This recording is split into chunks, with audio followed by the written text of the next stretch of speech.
Good morning. Welcome to Unity Longmont Spiritual Center on the first Sunday of Advent. And the theme of the first Sunday is hope. So we will begin with a piece of music from Teresa Storch, and I will be speaking later. Thank you, Teresa.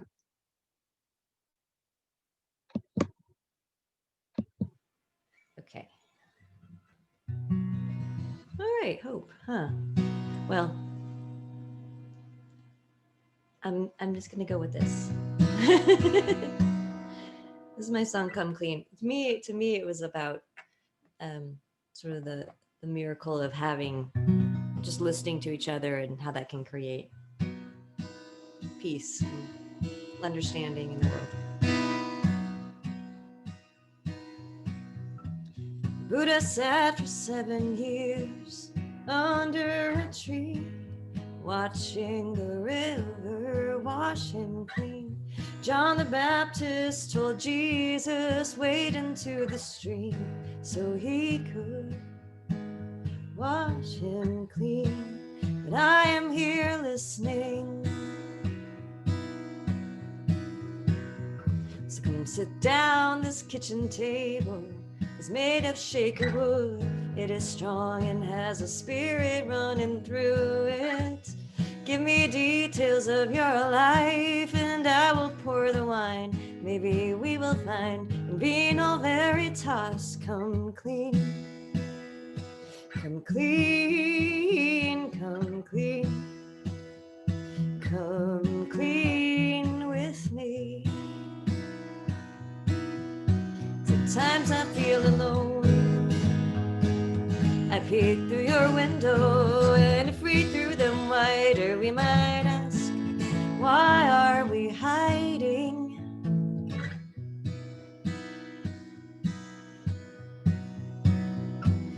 The Buddha had a wife and child. He lived a life of luxury.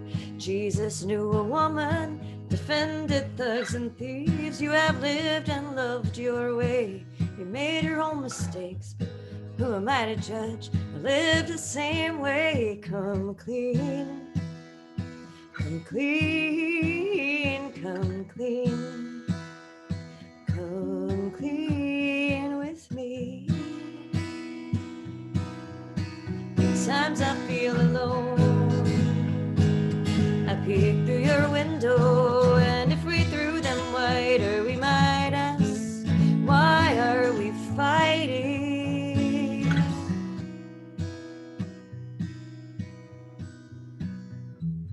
If you trust me, you'll find trust. Love me, you'll find love. I'll tear down my defenses. It doesn't matter if we're friends, enemies, lovers, or countries.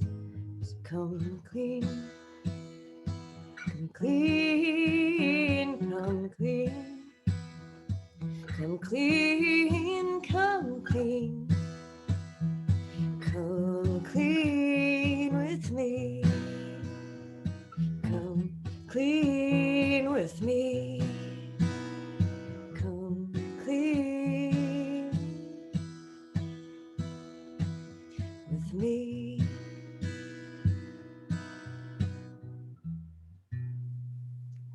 Thank you, Teresa, for your miraculous song. And it's at this time that we go into prayer together by taking a breath. Beloved presence, my God, thank you for knowing us and loving us. Your word says that to those who ask, it will be given. To those who seek, it will be found. And to those who knock, the door will be opened. Hear our prayer for a miracle and grant our request. Please help us to look to you instead of relying on our own strength, and to trust that you always do what is best for us. May your peace, which surpasses all understanding, guard my heart, your heart, our hearts.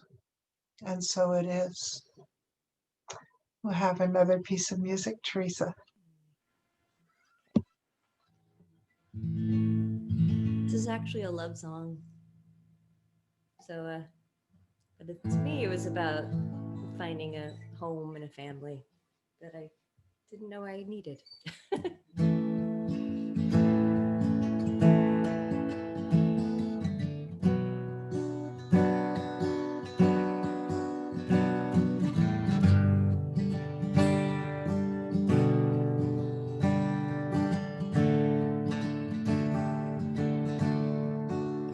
As the day rolls off my shoulders, my heart is strong, steady and calm from giving with love. But yesterday I panicked, it left me wondering, is this right? Well, this is my fight, the right to remind and tether my mind. Here with you, living the best of both worlds, freedom to go or stay here at home, the best of both worlds. Well, I had a life I spent traveling out on my own. It was rare that I heard the siren's call of settling down. Somehow we found each other, and how our lives fit together. We're two artists at heart, the alchemy starts. When was I not ever here with you, living the best of both worlds, where I can go or stay here at home, the best of both worlds. 'Cause some days feel like a burden I want to hide, ignoring my life. But that's because I've forgotten all that came before I was here with you, living the best of both worlds, where I can go, travel alone, or stay with our family here at home, here with you, living the best of both worlds, where I can go, spend time alone, or stay with my best friend here, here with you, best of both worlds, best of both worlds.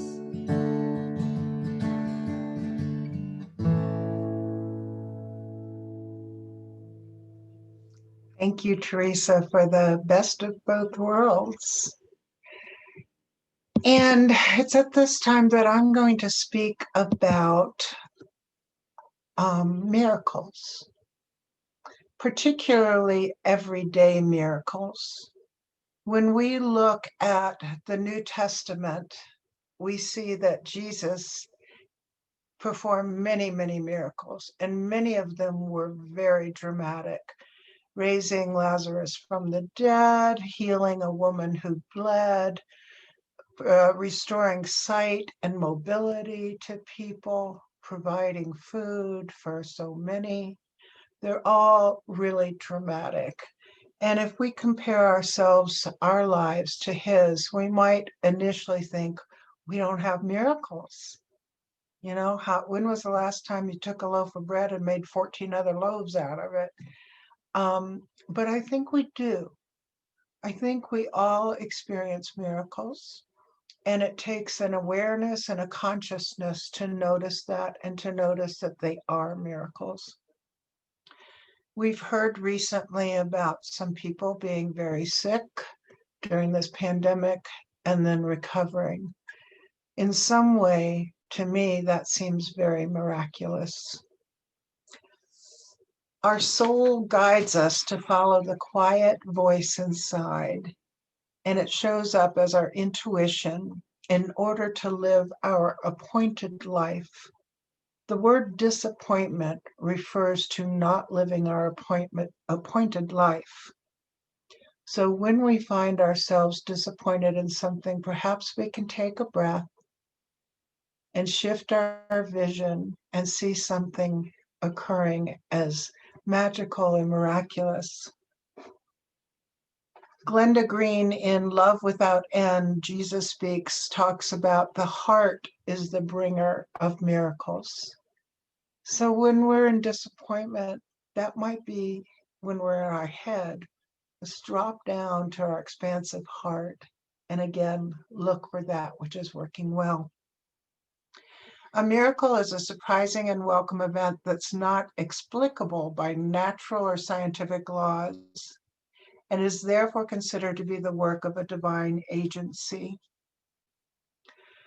In 2015, March, a police officer, Tyler Beddoes, was having lunch with his family, and he had a gut feeling that he needed to go to work.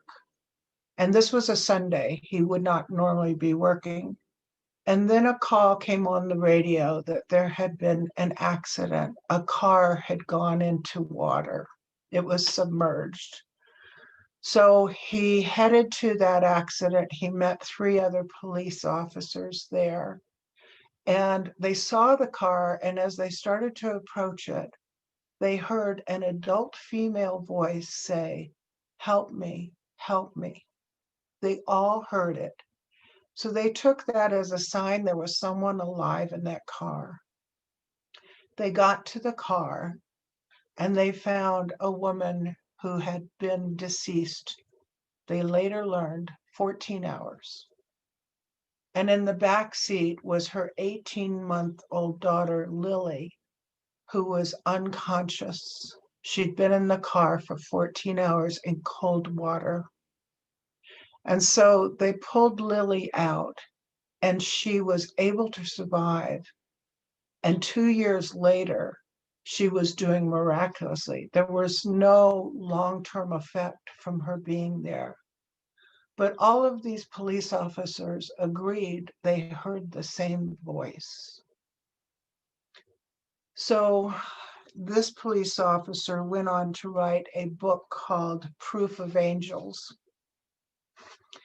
And one of the things he talks about is that when this experience happened, he was in a really low place. He had been a police officer for 10 years. He'd seen horrible things. He just felt like he was in some kind of spiral. And this experience completely shifted him, and his life became more miraculous. There's another woman, Janet Rodriguez, that talks about her father dying. And her mother, of course, was extremely bereft. And a week after his death, her mother came to her and said, "I saw a butterfly." And this woman didn't know, "Okay, you saw a butterfly?" "Yes, it was a sign from your father." And so the daughter dismissed that as the mom exclaimed that she saw a butterfly flying over these mangoes. The daughter thought, "Oh, that was just a moth. That was nothing." But she started to long for a sign herself. So she began to see butterflies in unusual places. And she kept saying, "Well, that could be a sign." "No, that's not a sign." She was at her father's funeral, and a speaker got up to talk and had on a dress with a huge butterfly on it.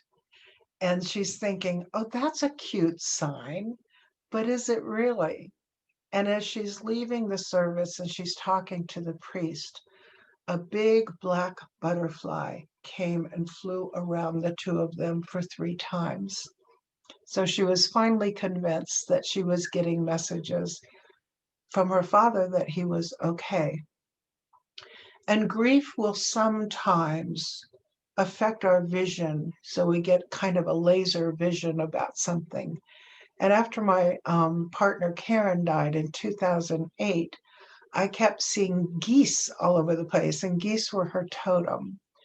And I moved out to Longmont in 2009, June. And the very first week that I was here, I went walking down Main Street with my daughter. And at 5th and Main, there was this huge goose, which I now know there are geese like that all over Longmont. But I looked at that goose and I got the chill bumps, and I was like, something's happening here.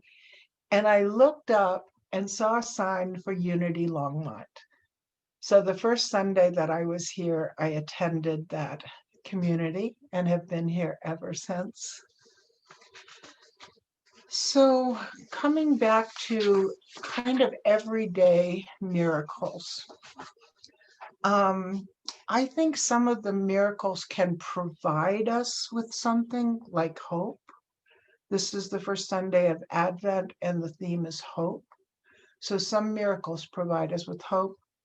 I think some miracles prevent something bad from happening, something painful from happening.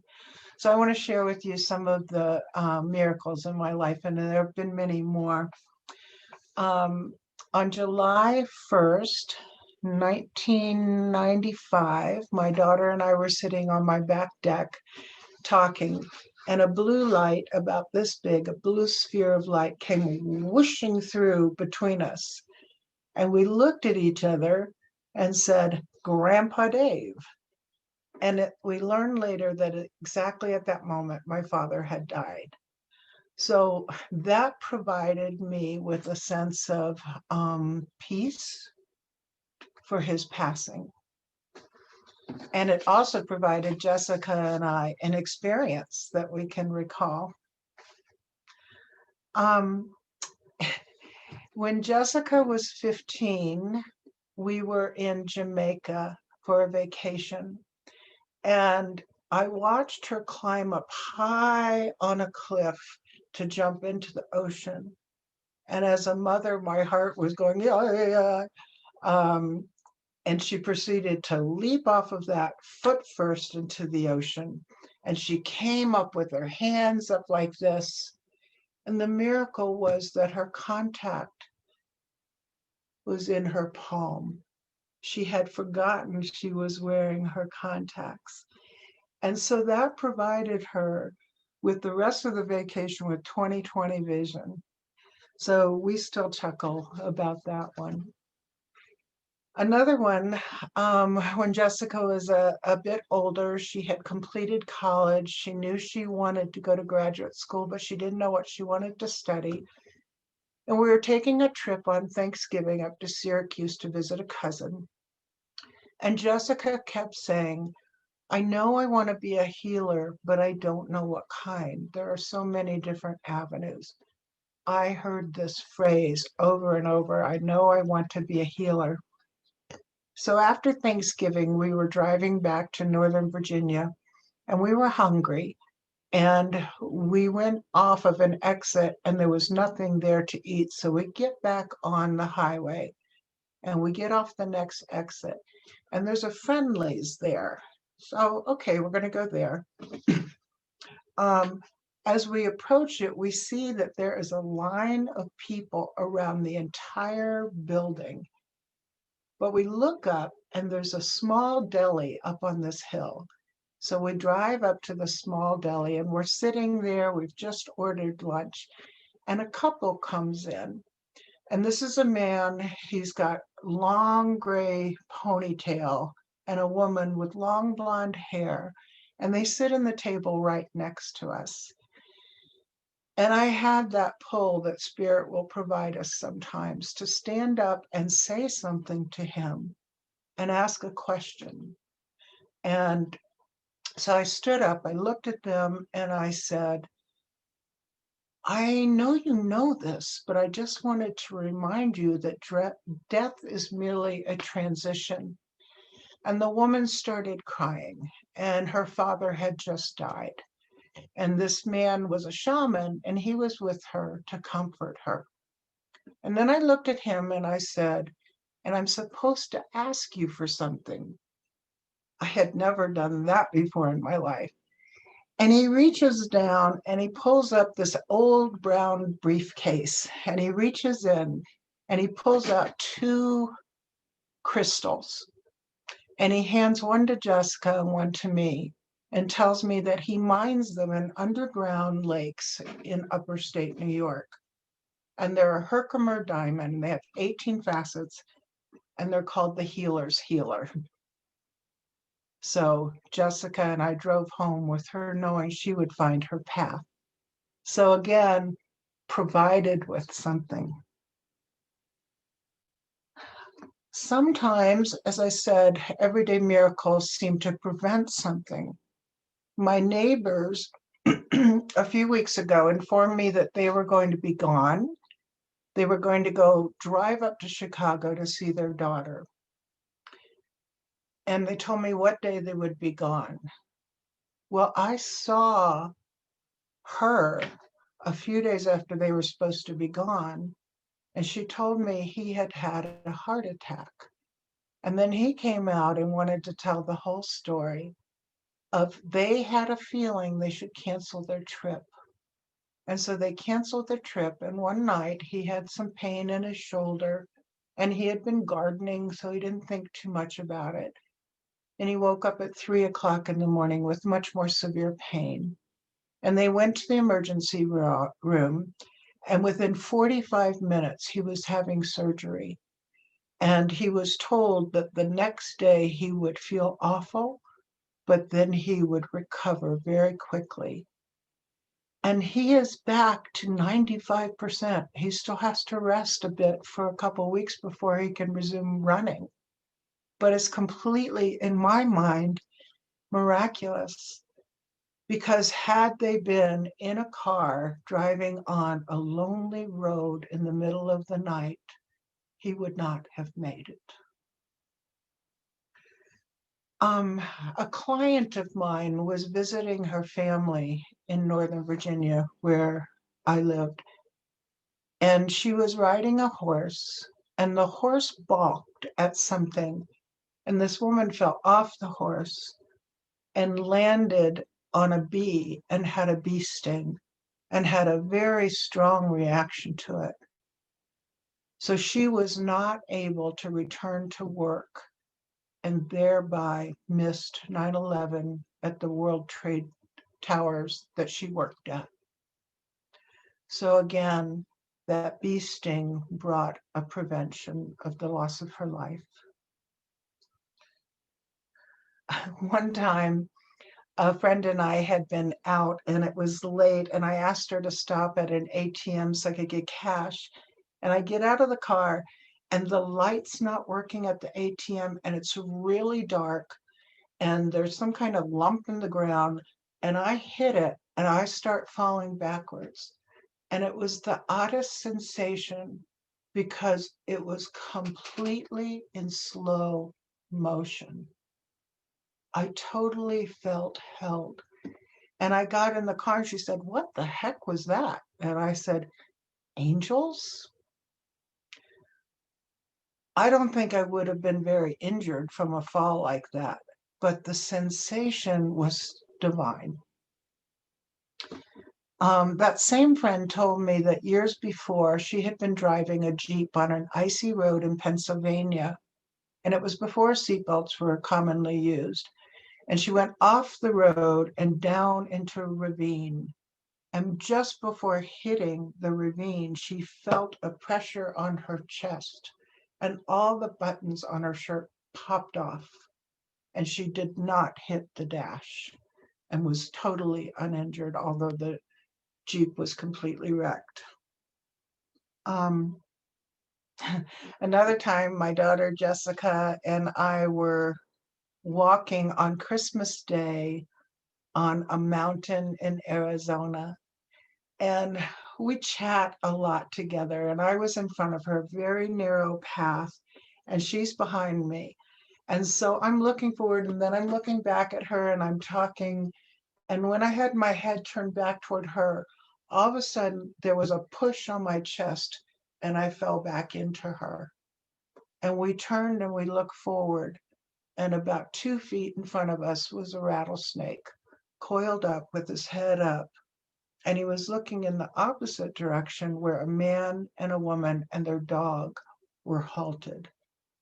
So again, that was a form of prevention that we got to experience. The last one I'll share happened long time ago when my girls were quite young, although they remember it well.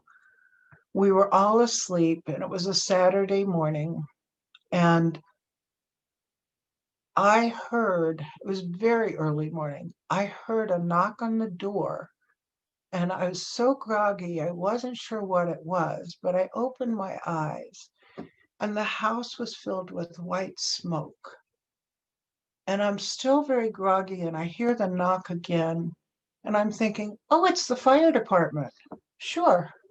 So I go to the door, and it's a friend of ours that just felt like he needed to stop by and see if he could get a cup of coffee or something.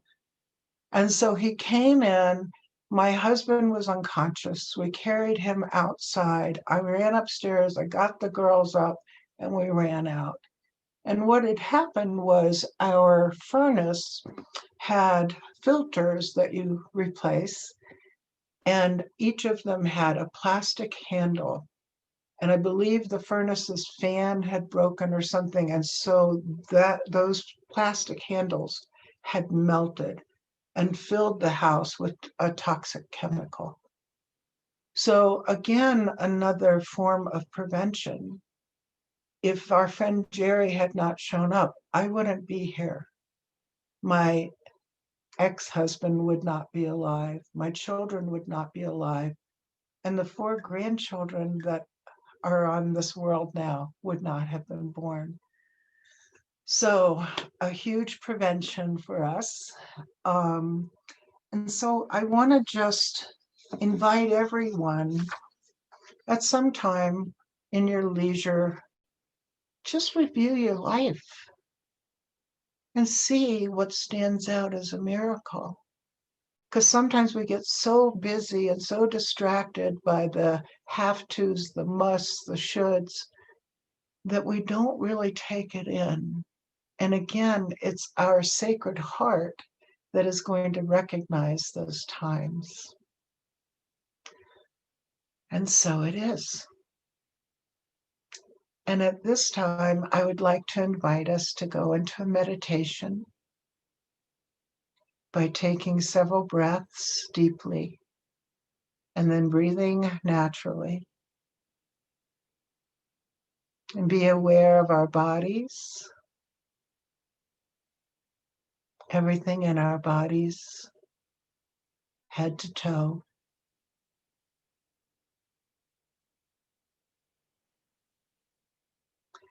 And with each breath, let us allow our bodies to relax more in order to experience divine peace.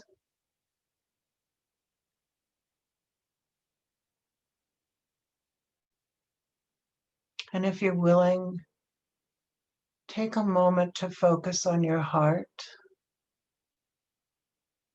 this organ of such great wisdom. Just notice your heartbeat.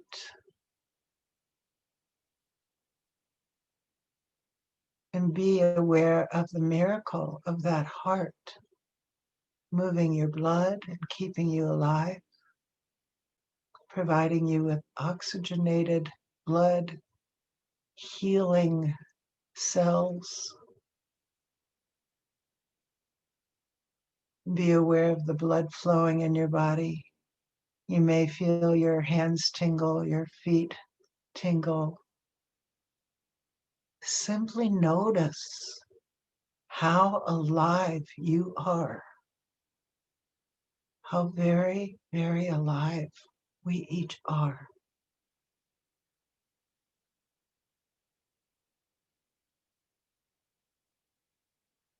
And as you continue to focus on your heart, you may just want to wonder,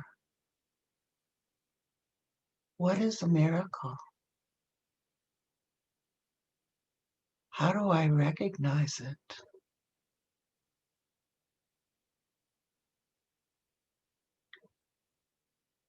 Many wise teachers remind us that all we need in order to invite a miracle is gratitude. So as we take a couple more breaths, let us cultivate gratitude.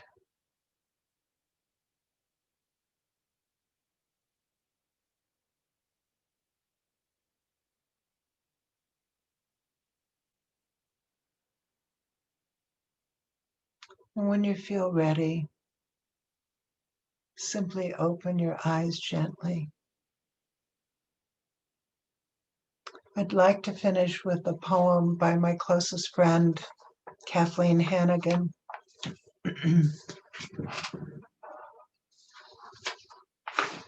It's called You Are a House of Light. During Advent, we celebrate light. You are a house of light. Your sorrow, the foundation, grounding you in compassion. Your burdens, the rafters that keep you reaching skyward. You are a house of light. Your kindness, the hearth that warms and feeds.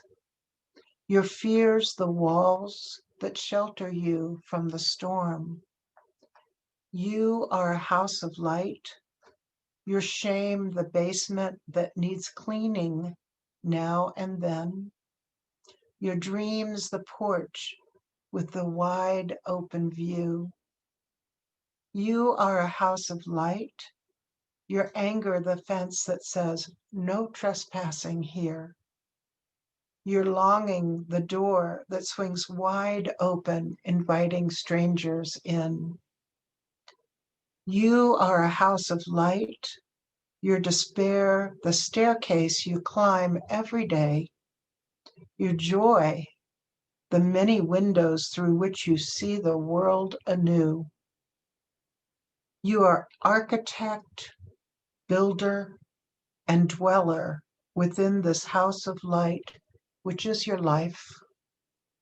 The moment you accept everything about yourself, you place the welcome mat at the door of your longing, and the house of your life becomes your home, sweet home. And so it is. And we'll have music from Teresa.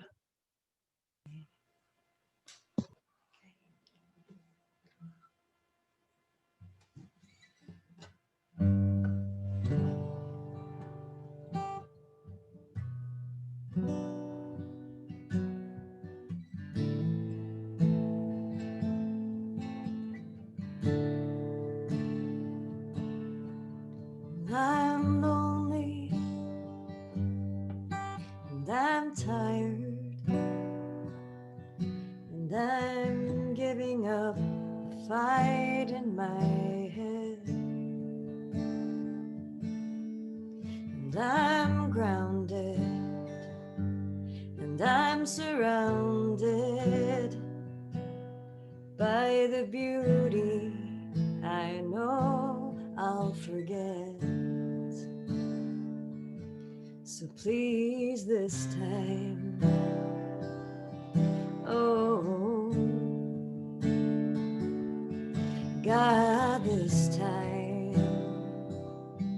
oh this time, please let me remember it.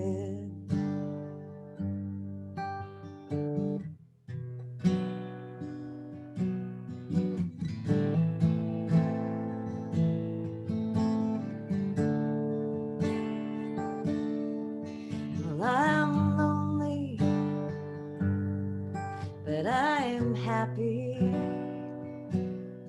and I'm letting go of the things I regret.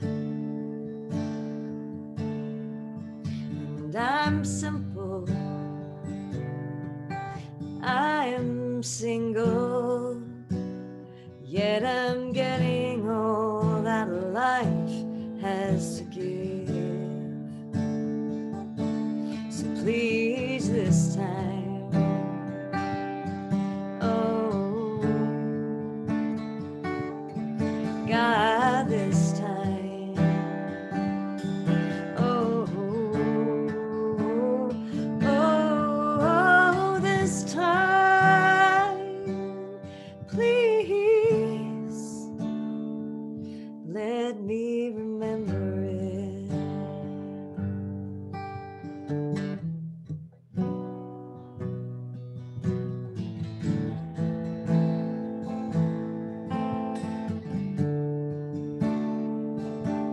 And now I'm driving through a valley with the Mississippi shining like glass. And I watch a baby spider spin his home between my window and my dash.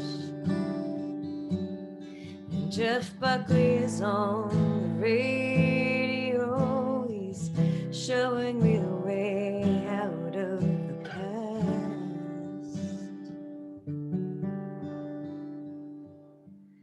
Now I see you,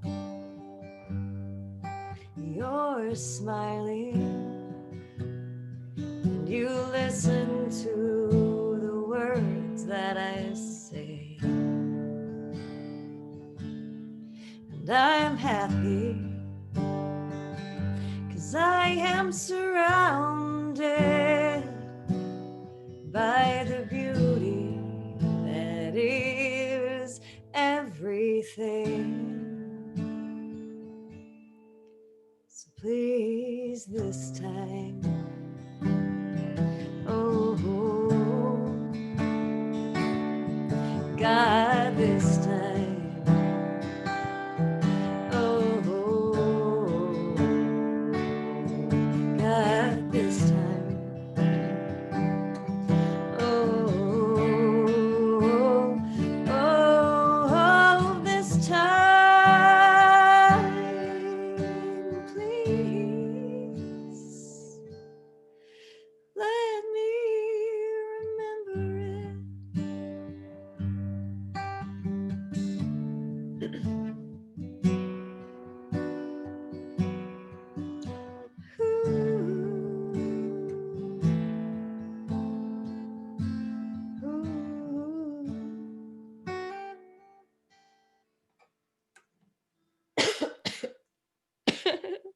Thank you, Teresa, for that beautiful, beautiful song. Yes, let us remember. So it's at this time that we go into our donation of love and light by again taking a breath together and placing our hands on our heart and being aware of that divine love and light that are always within us, and allowing that love and that light to expand beyond ourselves, and allowing it to be shared with those who may benefit, including each other in our community.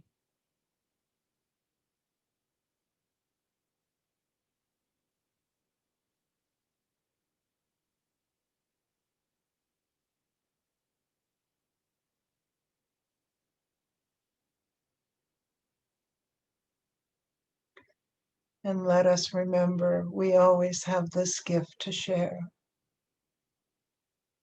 And so it is. And we'll have another piece of music from Teresa, if that's good.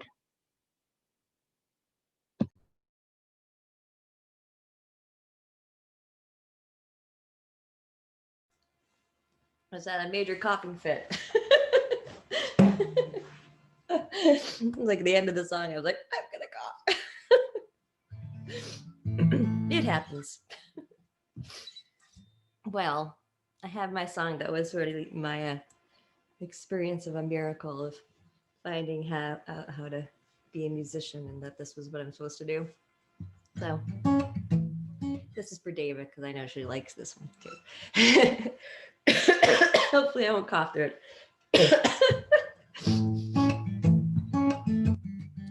Feel free to sing along if you know the chorus.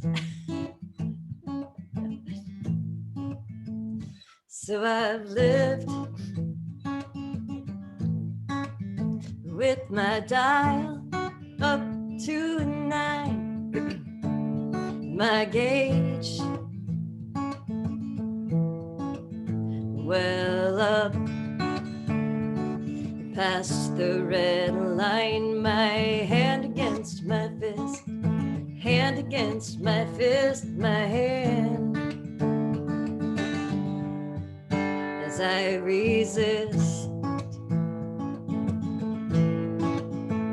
So I've learned I can lie all the time. Once I've earned it, they would still believe the next time. My hand against my fist, hand against my fist, my hand as I resist.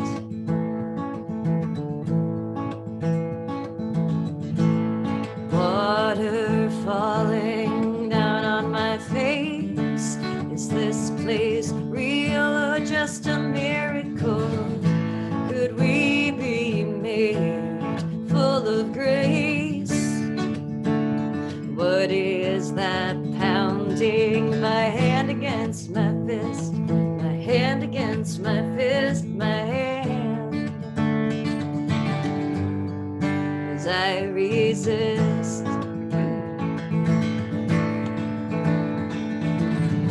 But ego will not land here, not if I can stand it. It's the smell of fear to my mind. This time I won't go blind. When is it enough? The stuff of the world holds my hand, and my hand against my fist. So I scale the wall made by me. One last look at that ocean view I've seen in my life, but never in my dreams. 'Cause my dreams appear like water on a desert sand, and never noticing the gift was right there in my hand against my fist, my hand against my fist, my hand against my fist, my hand against my fist, my hand against my fist, my hand against my fist, my hand against my fist, my hand against my fist. But I found out, I found what I wanted all along. Oh, it's no great epiphany, but somewhere in a song, oh, I found out